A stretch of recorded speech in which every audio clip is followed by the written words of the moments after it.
So I'm going to improve your source efficiency anywhere from 3 to 6 times the amount you currently do. This is the exact same things that I look at every time I source. And if you're not already aware, your sourcing efficiency is literally the most important factor in determining how many products you're finding. There is no magic tool, magic shortcut to just magically hand you out products to buy. You have to look through products quickly, efficiently, and the quicker you can do that, the more products you can look at in a short amount of time is going to lead to you finding more items for your store. Now, the first most important thing is obviously the tools you use, and you're probably familiar with Keepa and SellerAmp. Now, SellerAmp obviously is going to be our profit calculator right here. You have to be using a profit calculator. If you're just looking at the cost of your product and the sale price, it's going to take you forever. And I'm pretty sure like 99% of you already use this and you already know. Keepa, of course, this is going to be our analysis tool, but it also helps us source products. So of course, these two tools, non-negotiable. Now, a tool you might not have heard of is a tool called DS Amazon Quick View. And essentially what it can do right here is when we are looking on a page on Amazon, we can just hover over the title. We would simply just hover over it, something like this. And then once we hover over it, this little box right here is going to pop up for us. And we can see the price action,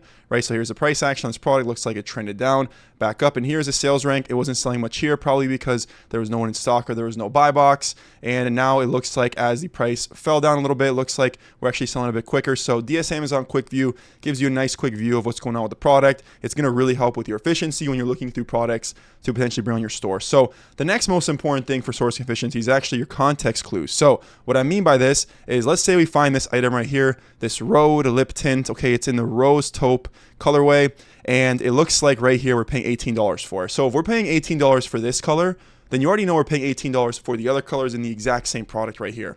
So there's no reason to quickly, we can quickly look at this product and notice that, okay, if we're paying 18 bucks, it's clearly not profitable at $26.39. And based off of these numbers, we probably need to be at right around $30+ for this to make any sense in terms of ROI. So I can look at this number. I see $26.39 doesn't make sense here. I can do a very quick search for this exact product, Rhode by Hailey Bieber, lip tint, but I won't actually search the color. And then I can quickly go ahead and take a look, right? Here's another one in a different color. Obviously, that is not going to work. That is even cheaper than this one. This is obviously not going to work either. It is, again, cheaper. Now, this one is kind of closer to that $30 price point we're looking for. So maybe this product right here would be worth looking into. And maybe if the chart looks promising, this could potentially be an item that might be down right now, but also getting sales at a higher price. But either way, instead of having to go and manually look at all these colors, we can quickly take a quick look. Notice this doesn't work, and this one does. So context clues is huge for variations, for different colors, for different, it's usually different colors and flavors, because the sizes, if the sizes remain the same, they're going to be priced the same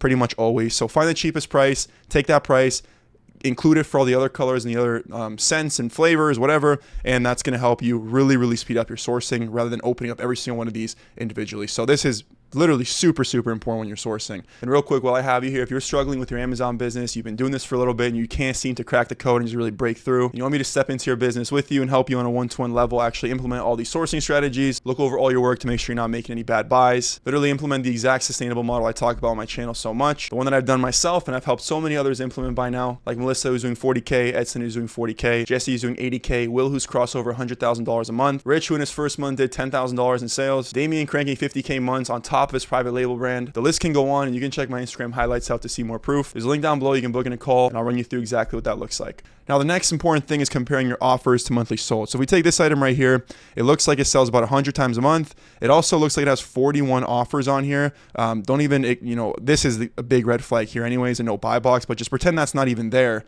Just comparing the offers to how many times it's actually selling a month would quickly draw red flags, right? If we're selling 100 times a month and there's 41 offers on here, if we take our calculator out, 41 divided by 100, just based on those numbers, or we'll take 100 divided by 41, and based on those numbers, maybe, as long as they're competitive, these sellers might be selling 2 to 3 units a month. Now, this isn't always, set in stone right here, right? It doesn't mean that everyone here is actually competitive, but just know that this ratio is completely off, okay? 41 offers, 200 sales, that's a very bad ratio. For 100 sales, I probably want to see about no more than maybe like 20 offers, give or take. So I can quickly look at this product when I'm sourcing, and without even having to look into it, I can just see, hey, this doesn't make any sense. I need to move on from this. It's not really worth my time, okay? Again, leading back to looking through products quicker. The next thing we want to look at here is actually tracking your leads. Now, this is very important just for the longevity of your account. Right, any old products that you buy, maybe you buy a product, it's good for a month, but then it tanks in price. You don't want to just forget it, let it go, because that item was profitable once. There's a good chance it will be profitable again. So going to keep a track product, and you can actually track products here. You can put like a price point once it hits this, get pinged and then you're getting notified. And essentially this is how you're going to track all your old leads and actually rebuy these products, because as you've been selling on Amazon for a very long time, you have a ton of products you can eventually buy, and you're buying these at their peaks. And this is one tool that's really going to help make sure that you're doing that. Again, leading to sourcing efficiency, but also restocking efficiency, right? If you have to spend $1,000 today, it's a lot easier if you can just restock $800 worth of products and spend $200 on new items versus spending $1,000 on all new products. So again, leading back to building you that very sustainable arbitrage business that I know all of you watch my video wants to implement. Now, the next thing here that we look at is always our target buy cost. So if I'm looking at a product real quick, right before I even look into it, first thing I'm looking at here is, okay, what is our max cost, and also what is our payout? So for me, I typically look at payout. So I know that if I can get close to $7 anywhere online for that price, I can maybe include like a 20% discount that might make it something profitable that I would actually want to buy, right? But if I see a product real quick and it says my payout's $7 and right away the price online is $10, right? I know that it doesn't matter what kind of discount I get. If I pay $10 for it, even a 20% discount, A, wouldn't make it profitable, but also wouldn't even be close. Right? So this would be something I'd look at. I would do a quick search. If I can get close to this number, then I go ahead and look deeper into it. But if the numbers are way off, I can look at this price and say, this is not worth my time. I'm out of here and I'm moving on. Again, allowing me to move product to product really, really quick, improving my efficiency.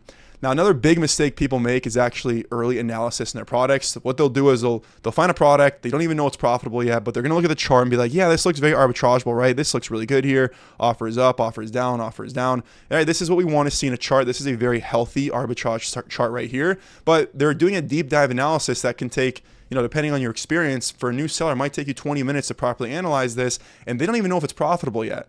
So then they do a search for it and it's not profitable. It was on sale 2 months ago, or it's just today, maybe it's out of stock, right? There could be a lot of different reasons to it. So you just spent 20 minutes analyzing, or even if you're more of a seasoned veteran and maybe you spend $2 or 2 minutes analyzing, you would do that, waste time when you could have just done a quick search. Maybe you found it close to profitable, then you can deep analyze it, or maybe it's not even close and you can just avoid it altogether and literally not waste any time looking at that. Instead, spend that time looking at 5 more products that were down your list. Now, going back to this is obviously super important too. The most efficient way to actually source, and this is how I always I talk about, right? The best way to source is a form of reverse sourcing, either using SellerAmp, using Keepa, whatever you got to do to just look at other people's products, using Smart Scout. There's like endless tools you can even use for this. SellerAmp is probably going to be the easiest for any new seller. And if you missed my video last week, there's probably like 20 minutes in there of me just sourcing. So go watch that video after this one, and it'll walk you through this whole entire framework here that I'm talking about. But this allows you to learn the market, right? Look at this seller store right here. This seller has 31 ratings, probably an arbitrage seller. They have a lot of different categories, right? So we're not going niche by niche, and they have a lot of different brands. So if we can track down this product, right? If we're looking at the store and we found the Spanx right here profitably, I know that they have, one item that's Spanx, but I can take this product now that I found, put that brand into Keepa Product Finder and see if there's any other listings of that same brand that are also profitable. And I'm turning my one product that I just found, right? Maybe I found this thing profitably, and I'm going ahead and finding a medium, a large, an extra large, a small that could also work. And again, this goes back to context clues, because if the large here is $40, let's say I'm paying $40 for a large and it's $80, maybe I'm making money here, right? I'm probably profiting with this change in price. Then I can use the context clues right here, knowing that, okay, if the large is $40, then definitely the small is also probably $40. So then when I'm searching the other sizes for this, I know that I need to target that $80 price point. So if I see a product here, the small, that's like $60, well, obviously that's not going to work. So I can look at that really quick, scratch it off my list. It makes no sense because, again, we're using context clues from earlier. So if you can implement these simple things right here, you are going to speed up your source efficiency like none other. Download DS Quick View and make sure that you're looking at every single one of these. This is what I do myself. This is what I tell people all the time. And I promise you, if you can source efficiently and quickly, you will find more products and you're going to make more money on Amazon. Hope this helps. See you guys.